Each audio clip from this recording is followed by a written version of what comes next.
Welcome to the DX Today Expert Report.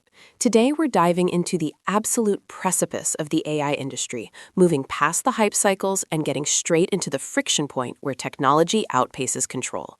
We are looking at a special report titled Navigating the Precipice, and it covers the convergence of safety, regulation, and misuse. It is a critical moment. We have officially transitioned from the era where AI was just a back-end optimization tool into an era where it is a ubiquitous force. And frankly, that speed has created a crisis of trust. We are deploying systems that are essentially black boxes, and the report makes it very clear. The move fast and break things philosophy is over. If you break things now, you get sued, or you get regulated out of existence. Can you break that down for us?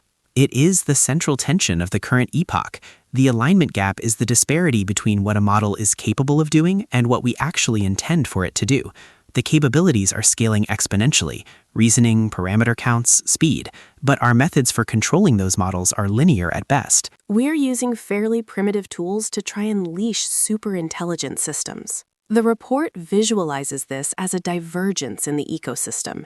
You have three distinct groups pulling in different directions. Right.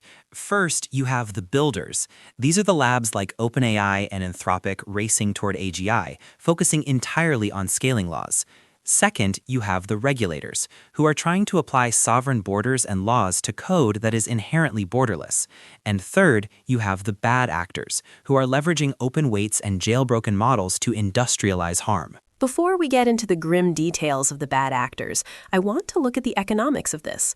The report mentions that safety isn't just an ethical nice-to-have anymore. It's a market sector. It is a massive market.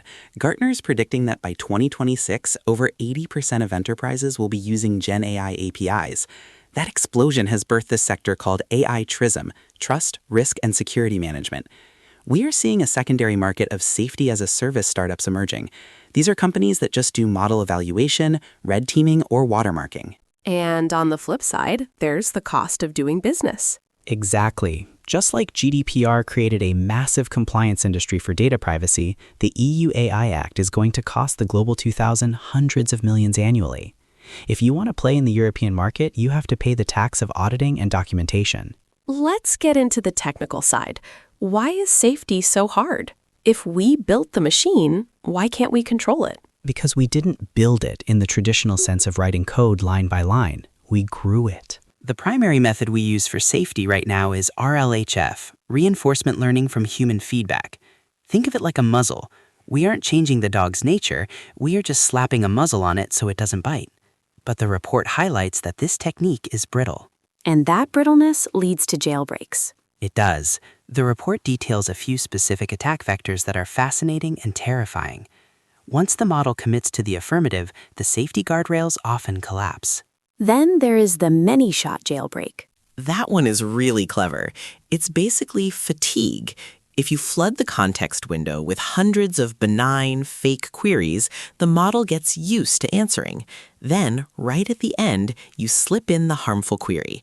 The safety filters get exhausted or confused by the sheer volume of context, and the harmful response slips through. That is the Ouroboros problem, the snake eating its own tail.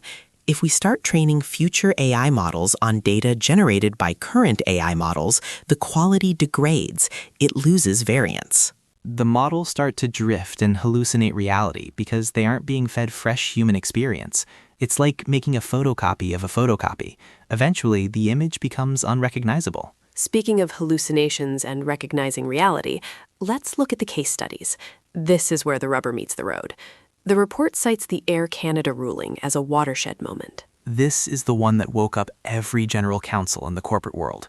You had a grieving passenger who used Air Canada's chatbot to ask about bereavement fares, Which the tribunal laughed out of court.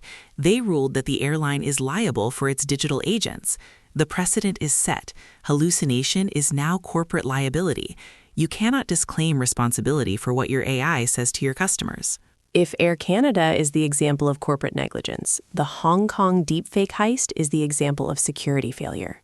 This story, staggering. $25 million lost. A finance worker at a multinational firm in Hong Kong got an email from the CFO asking for a secret transaction. He was suspicious, so he asked for a video call. He joins the call, and there is the CFO. And there are other colleagues he recognizes. They talk to him, they urge him to make the transfer. But none of them were real. He was the only human being on that conference call. Everyone else was a deepfake, rendered in real time using public footage and voice synthesis. That leads us directly into the misuse section of the report. The barrier to entry for this kind of crime has dropped to zero. Completely. We aren't just talking about sophisticated hackers anymore. These are uncensored large language models specifically trained on malware and phishing data. They can write polymorphic code that evades virus scanners, or write the perfect spear phishing email in flawless English. And the biosecurity angle? That is the sleeping giant. OpenAI and others have run evaluations to see if LLMs can help non-experts synthesize pathogens. Right now, the report says the risk is marginal. It's not much better than a Google search. But the trajectory is clear. We are moving toward models that could act as end-to-end lab assistants for bioterrorism. With these risks on the table, let's look at how the world is trying to manage them. The report breaks down the global regulatory landscape into 3 blocks: the EU, the US, and China. It's a fragmentation of governance. The EU is taking the risk-based approach with the EU AI Act. They categorize AI. Is it unacceptable risk? Banned. Is it high risk, like HR tools or critical infrastructure? Then you have strict conformity assessments. If you violate this, the fines can go up to 7% of your global turnover. That is huge.